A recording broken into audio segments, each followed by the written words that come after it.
بسم الله الرحمن الرحیم. من تاجیکم، من ازبکم، من چچن و داغستانیم و یا غیره.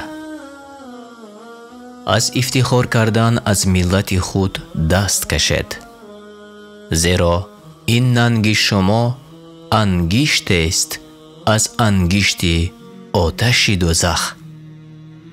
اگر مردم از این دست نکشند، معنیش از ملتگرایی، الله تعالی آنها را از کرم زیر زمینی پایان می حسابد که از داخل پسمانده ها می گذرد.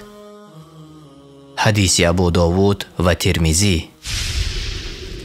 رسول الله صلی الله علیه و سلم گفتند: مقام شما، یا با عباره دیگر قوم شما، حقوق پست زدن و یا دشنام دیگران را نمی دهد. همه شما فرزندان آدم هستید و برتری بین شما بغیر دینتان و خدا ترسیتان چیز دیگر نیست. امام احمد.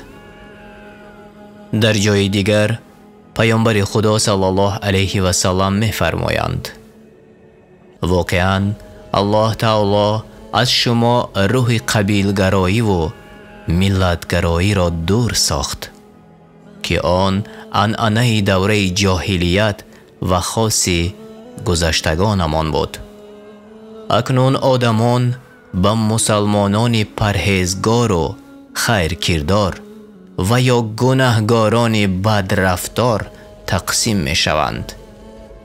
تمام مردم فرزند آدم است و آدم از گل آفریده شده است. از این رو عرب از غیر عرب برتری ندارد بجز پرهیزگاری و خدا ترسیش. الترمذی و دیگر محدثان.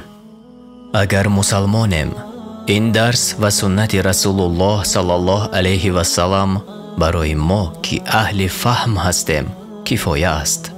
مسلمان برادر مسلمان است و یک ملت دارد، آن ملت مؤمن مسلمان.